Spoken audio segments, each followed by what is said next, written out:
the Phase 3 Insights team. So always fun. So I'm going to share my screen now and kind of walk you through a few things. Let me know if you can't see it. Let me pull this up. Okay. Awesome. So can you guys see everything okay here? Looks good, Laura. Good. Okay, awesome. So with the Phase 3 Insights, I'm starting with the store settings. So typically,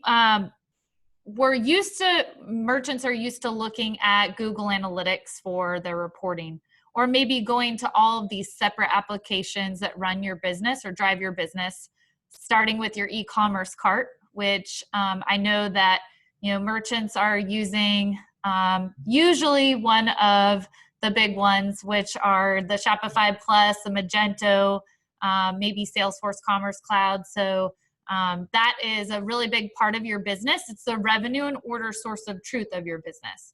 Now, Google Analytics, on the other hand, is more of the traffic data. So understanding more of the traffic related to the store. So it's not your revenue source of truth. That's actually how our tool is born, is you want to make sure that you're looking at a holistic view of your business. So customers, products, inventory, traffic, marketing data, channel data. And in addition to that, we've gone a step further and homogenized your attribution modeling, which sounds fancy, but we're basically giving you one attribution window to look at and run your business. So we'll go into that.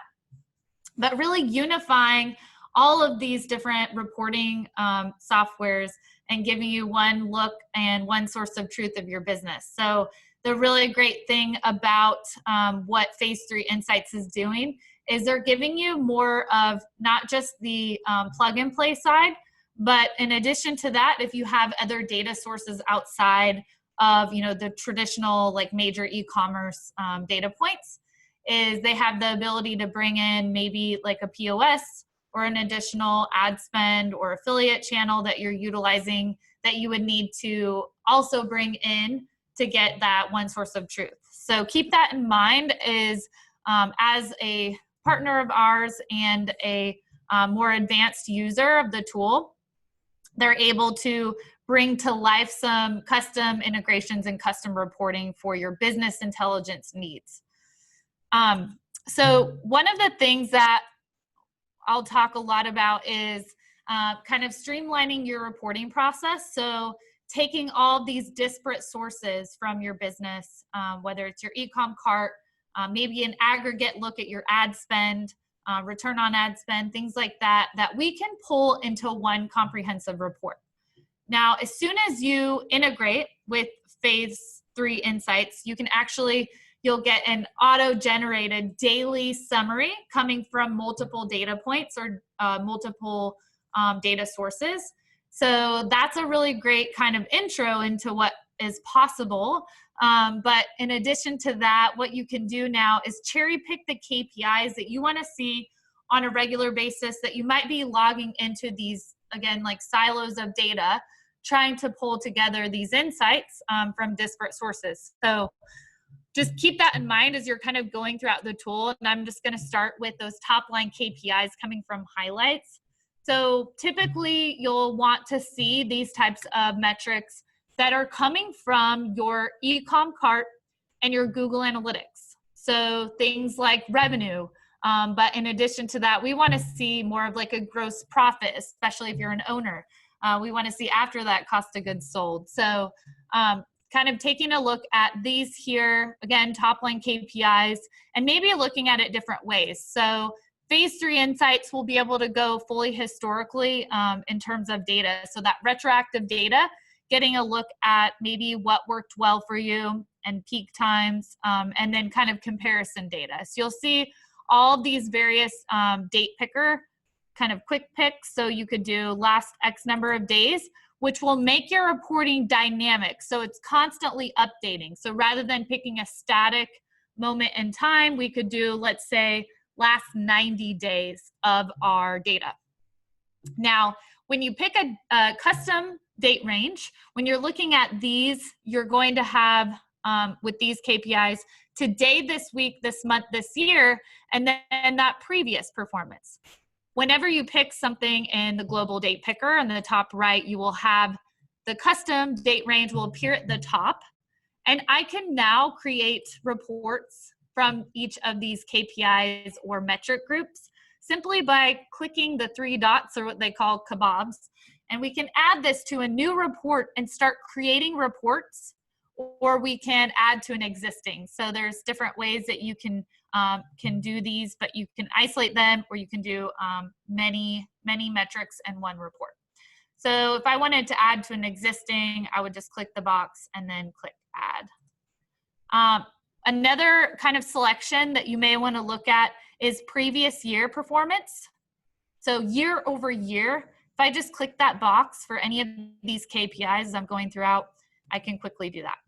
Now, thinking about, again, back to connecting the dots for different parts of your business. I may want to look back retroactively. I can go back in time, and I can start to bring in the filters layers by clicking that kebab in the right-hand corner. Maybe I want to see my channel for CPC Google. I want to see the best day of week and time of day for CPC Google. See how quickly I can do that? I can kind of change the look and feel of this without using a BI tool. It's very turnkey and easy to use. So then I can share this with my team by adding this to a new report. So let's pretend that I added other metric groups. So we can add more than one. And now with the Phase 3 Insights tool, I can now streamline the reporting. I can add this and send it out on a recurring basis. So daily, weekly, monthly send. So again, depending on your role, I know a lot of our merchants will actually send reports to themselves, and maybe they're running like a weekly team meeting and they want to be able to get a concise view of how they performed, revenue, AOV, conversions, total ad spend, kind of bringing it all into one view. And this is, again, a really clean, easy way to share it. So if you want to see how the data is going to look to the recipient, they do not have to be a Phase 3 Insights user. We have people that send this to prospective, maybe like a finance company or someone who would be investing in the company, so a potential investor. So document mode is going to be what this will look like to the recipient. So it has a really clean table of contents, so everything pulled into the report that you have added. So anything that you want to schedule out, you would just find it in My Reports once you've saved the report, and then you would schedule it out, where I just clicked email if I was in the report. And then if it's scheduled, if you click on scheduled, it would appear here. So if you don't see it in scheduled, then it's not set up right. So you can always delete it from there. But again, as you're kind of going throughout the application, you'll find lots of really great aggregated reports. So I had mentioned ad spend. So one metric group, you might be adding in your Google AdWords, your ad roll, your Facebook, your Instagram. Those are all disparate sources. So if I go to gross margin, that's after cost of goods sold, which gives me gross profit. Ad spend, again, depending on how many sources you add in, typically I would say it's at least Facebook, Instagram, and your Google AdWords. Now you've got an aggregate view, and you can add this to a report. So again, you can add multiple to one comprehensive report. This, I created a new one. Now the date picker, I can always change the date picker. So you could have the same metric group and do different time frames per metric group. So I might want to do like a week to date, month to date. That's up to you. It can be dynamic. As you're kind of going throughout the tool, you will notice like Facebook, we see a lot of people and merchants doing lots of advertising on Facebook. So you have lots of ad sets going, campaigns. So if you want to parse out data, we make it really easy in Glew. So everything is filterable. So Phase 3 Insights is going to provide, I think they'll help you with the data integrations. But if you connect in your Facebook, you'll get 2 different attributions for Facebook, which is really cool. So of course, get the Facebook Business Ad Manager view. And we can come in and start parsing out that data. If you're running lots of ads, we can come in and find maybe a high conversion rate. So if you're sending out or running hundreds of ads, you might want to see the higher conversion rates. I've seen a lot of, you've got your stories that you're maybe running. So stories are different than the traditional ads. So you might be wanting to pull out specific campaign names. A lot of merchants, I'm like blown away at how organized whoever's running. A lot of times you'll have one social person. So maybe the social manager is running these different campaigns. They're naming them specific ways. So maybe they want to do something that pertains stories, or maybe like Instagram specific. So you can kind of pull out these conversions based on the name. So these filters, you can layer them in, and then we name them. So high converting, Insta ads or something. So you create the name. This is dummy account, but I would create it and save it. So there's lots of different ways that we can save this data, parse it out, send it out, and streamline the reporting process for it, and then capitalize and pull out what's working well for us. Now, email marketing. There's several integrations for the email marketing side. So currently, that we pull natively into the SaaS product, Bronto.digital, Klaviyo, and MailChimp. Now, we do have others, and I don't have access to the source setting data connectors here, but if you do have email marketing tools outside of this, we're currently working on HubSpot for a company. We have ListTrack done. So there are others outside. So I really would say compile a list of your major e-commerce data connectors that you would need to visualize a 360 view, and they can take care of you. Okay, so kind of, again, along the lines of parsing out data, we want to treat different customers differently. We all know that's very important with all of the competition out there. You want to make sure that you're treating, especially those high value customers, like high value customers should be treated. You want them to feel special. So one thing that we have a really good handle on in the tool is lifetime value. So you're going to see lifetime value perspectives from the customer level. You'll see it in the tags if you do have Shopify, also Magento groups and BigCommerce groups. And then you'll also see lifetime value from the product perspective, from the channel perspective. So kind of the who, what, where of your business. So I'll point that out as we go through. There are going to be, as soon as you plug in your data, you'll have some predefined segments on the customer front and the product front. Now, every customer or merchant's a little bit different, depends on your industry. So we do have some best practices we could kind of push you towards. But I would say, in terms of really cultivating relationships, I think high LTV is a really big one. So I'm going to do that as an example. So we look at average order value times the purchase frequency of your customer in order to get that lifetime value. So that's what goes into that metric, in case you haven't heard of it or aren't familiar with it.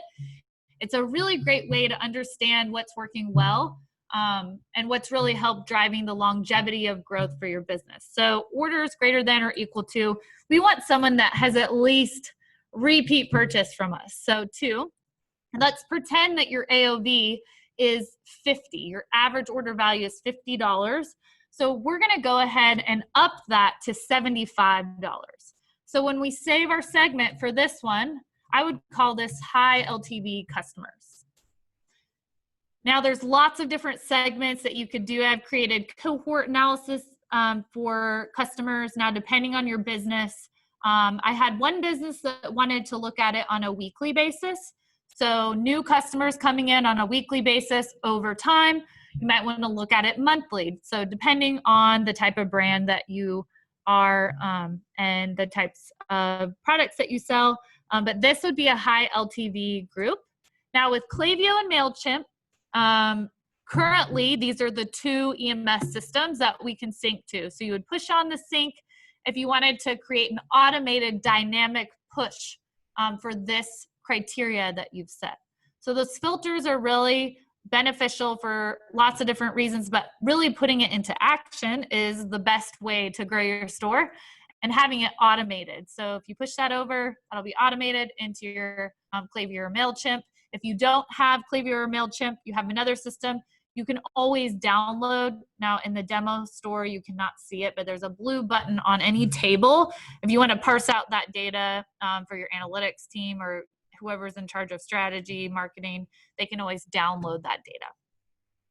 So I'm going to skip over tags. You can do some really cool things with tags. For Magento, BigCommerce, like I said, we'll pull out your different groups, but you'll be able to see the different products that your groups and tags purchase. I know for Shopify Plus, you can auto tag. They have a really great tool called Smart Tags, or using the flows, it'll auto tag and you can then report on that data. Segments, now this may take a second because, okay. So this is going to be all of your predefined segments. So outside of the custom ones that you build, I would say utilizing the basket analysis for the segments is very helpful in understanding what brings customers back to your store to shop for a second, third, fourth time. So repeat buyers, this is dummy data. Let's say I'm a fashion brand. I know that hat is bringing people back. Well, it should probably go into my one-time buyers.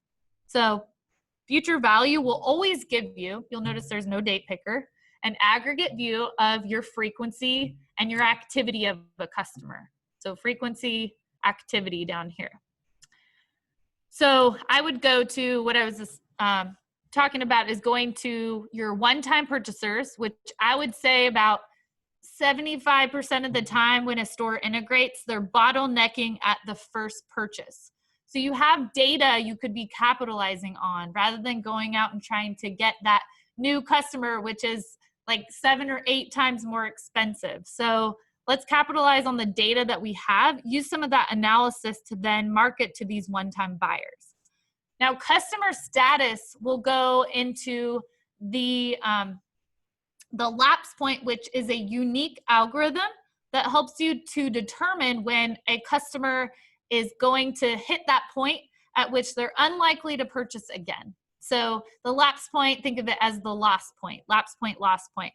So that'll be the red. Now this is a dummy store. Typically you'd have a green section, you'd have a small window of at risk, and then a lot of lost, which is unfortunate, but it's not all hope is lost. If you can stay ahead of that lapse point and try to initiate some automated marketing, use those smart segments, create segments for retargeting, using the customer list, you'll be in good shape.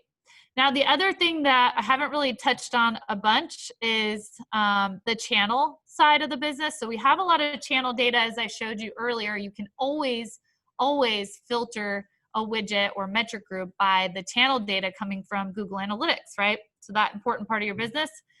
So before I go into the where part of your capitalizing on where to find the best customers, lifetime value, overall, you need to understand what your overall LTV is. And I would say this is the fastest way to know if you're on the right track if you have a healthy store. I'd say if the Shark Tank could integrate your data and see what this line looked like, that would probably be an easy data-driven way for them to see if they should invest in your business. You want to make sure that you are acquiring new customers, of course, but also retaining the ones that you already have. So you'll have some downward push on this line as you acquire new business. So that's healthy, that's natural. You just don't want those like crazy up and down lines. That means that you're doing something a little crazy there and you need to reevaluate. But I would say if you have a line similar to this, where it's going slightly gradually up, ever changing, but going up, that's a good thing. These are some great retention metrics to look at. I would say a lot of people, merchants, love the repeat customer rate %. Again, you can save any of these to a report. So new versus repeat, this is a dummy account, so it's not showing. But this will have a graph, and you can group it by day, week, month, depending on the time frame you have selected. So if you have an annual view, you probably want to look at it monthly, and so on. So now let's talk about, again, that capitalizing on the where. So where am I acquiring my higher paying customers? The easiest way to understand this is the lifetime value of a channel. So this is the reason and helps me to explain why we homogenize at a first order attribution window. Your Google Analytics, as you guys know, times out. So if it times out, that's, obviously giving me last click data, and it is helpful, but it's not where you acquired the customer. Where did you originally acquire them? Well, from the first order attribution channel campaign. So this is what we basically are doing, is homogenizing that attribution window, because right now you're logging into all of these separate applications with different attribution windows. Facebook has a very generous attribution window. And looking at all of these in different windows is very confusing. So as a merchant or a store owner, I would want to know which channels acquire that higher paying customer. So knowing that is looking at the LTV. So I would sort by LTV to understand where I might be missing out on some opportunities. A good story that I have for this to kind of help explain it would be if if you ran an ad, let's say like 6 months ago. So I had a fashion brand in San Francisco that did this. They used Nextdoor to run a campaign. Well, it was kind of they were experimenting with it and hadn't really done it in the past. And I showed them that the LTV for that campaign, the customers that they derived from that campaign, were 3 or 4 times more than their average LTV. And they thought that was really funny because they didn't have access to that. They were looking at last click data. So it's months down the line, you wouldn't have access to that. So that's a good kind of way to kind of understand why it's meaningful. But it's cool to kind of see too. And then you can also click into the various channels, affiliates, things like that, to better understand where your customers are derived from and your higher LTV campaigns as well. A great one to look back on for Black Friday, Cyber Monday too, to see where all your new customers came from. Now, I don't have, how am I on time? You still 15 minutes, so we're still good. Okay.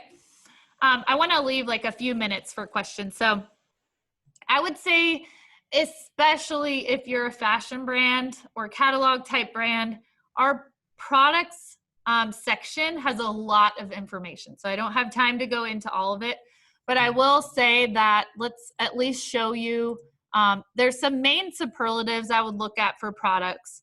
Now, we've talked a lot about lifetime value, so let's go into that for a second. So looking at the lifetime value of your products, if you're seasonal, you can look at this in a seasonal window. There's a lot of, I could go into so much. I've worked with buyers on this, designers. So the cool thing with this is we can look at high volume in a specific time frame.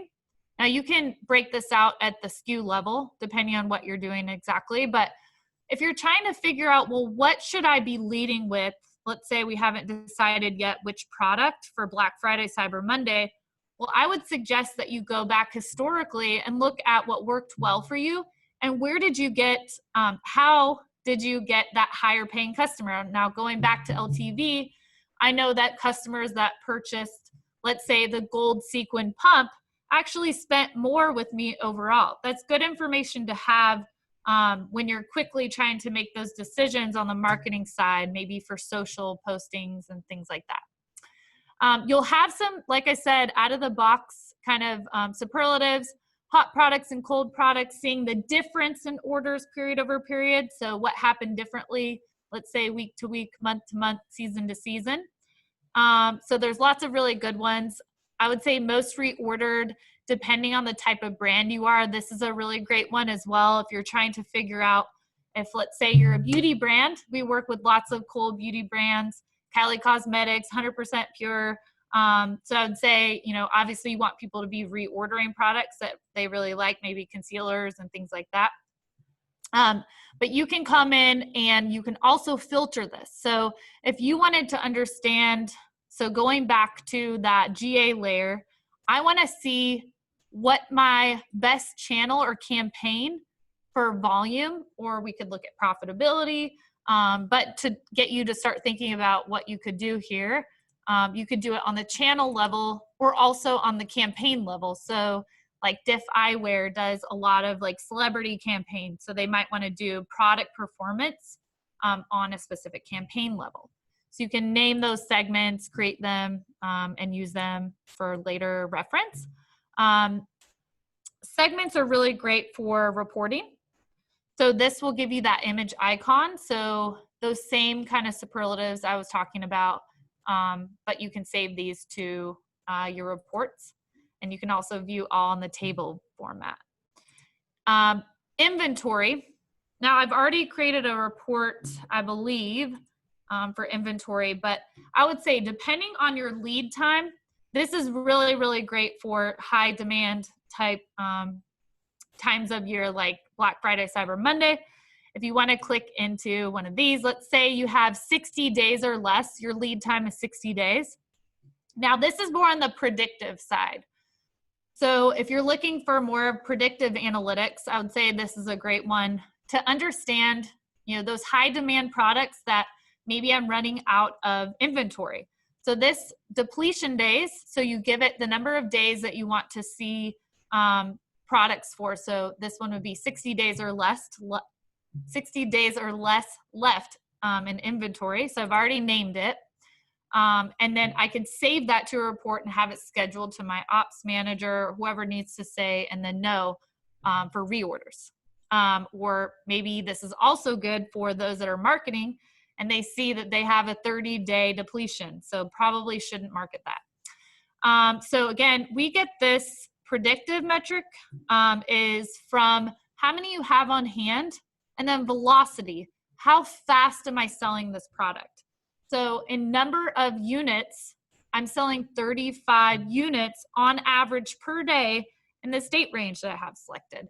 Again, if you want to be more predictive and be able to plan for this Black Friday, Cyber Monday, you go back historically if you have that data available and see how many units you were turning on average per day and the types of products that sold the fastest. So this is more like momentum, but because we have this in the quantity, we can give you predictive out of stock dates. So tags and categories, interchangeable.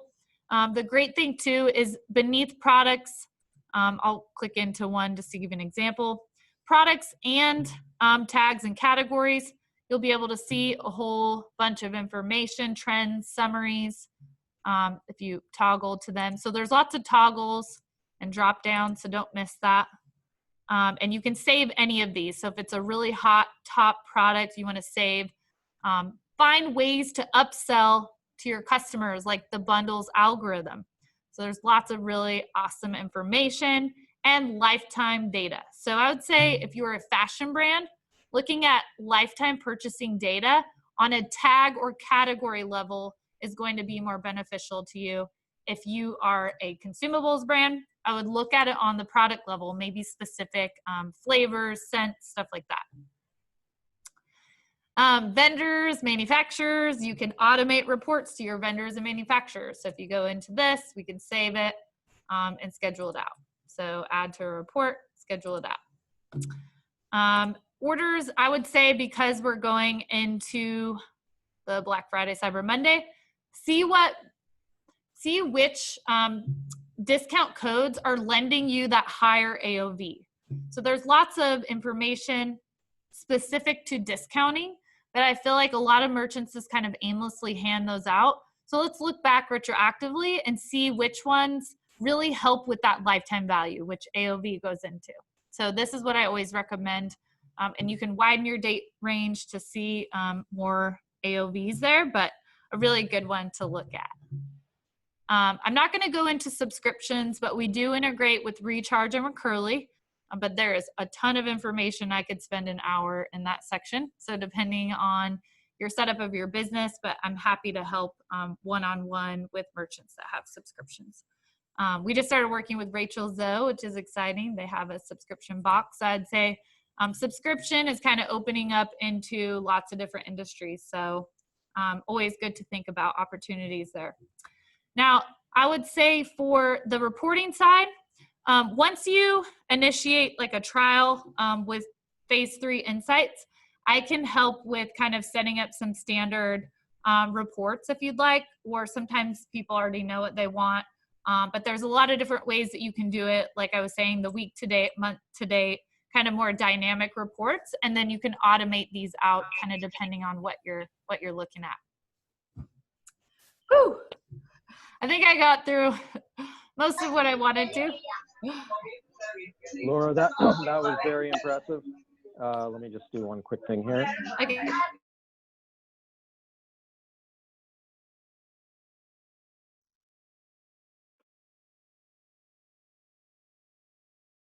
I think I've seen a version of the demo from you about 5 or 6 times now and learn a lot of new things every time. So thank you for going through so much ground in such a short amount of time.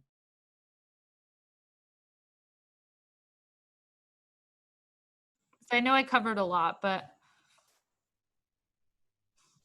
No, that was great. And one of the things I wanted to just let everyone know is that Laura is now doing bi-monthly trainings. So it's a lot of information to take this all in one sitting, but hopefully it's enough to get a real taste of just how powerful the data is with the segmenting and filtering and some knowledge about how to use the tools. So Laura, that's something anyone who's a CommerceBlend member or is using phase 3 insights will have access to those trainings. And we can send out an announcement when I think the next one is mid-November, if I recall correctly. Yeah, I'm excited to help, with onboarding or anything like that. So if you want to send me over the merchants' names so I make sure they get the red carpet treatment, that would, I think, help to keep it organized too. Great. And for the recording, everyone was muted, but now everyone is unmuted. So, oh, hey guys. Yeah, I wanted to give anyone a chance. We still have another 5 or 6 minutes for any Q&A. Yeah. So whether you want to type something in the chat or if anyone has a question on anything Laura covered today or did not cover, please feel free to speak up now. Yeah. You can still make another meal out of that. So Lisa Marie, in question format.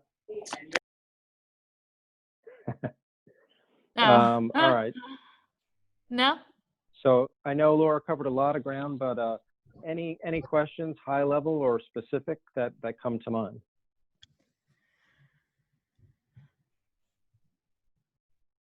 All right. Well, what we will be doing, as I mentioned, is sharing the recording with everyone today. Oh, good. Okay. Let's see.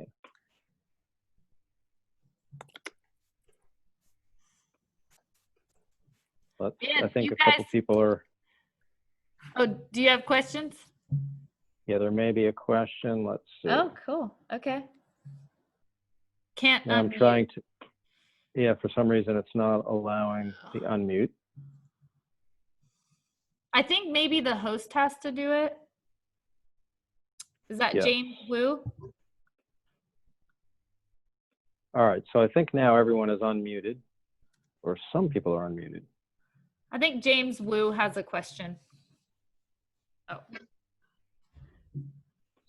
Okay. All right, James will follow up offline. Thank you, James. Anyone else, if you have a question, you can type it into chat. So Laura, I just wanted to thank you so much for your time and insights today. Absolutely. And I'm sure there'll be some follow-ups from the group. Okay. And as always, extremely informative, and I'll follow up with you early next week. Perfect. That sounds great. Thank you, guys. Have a great rest of your Friday and weekend. Happy November. Thank you. Thanks. Cheers.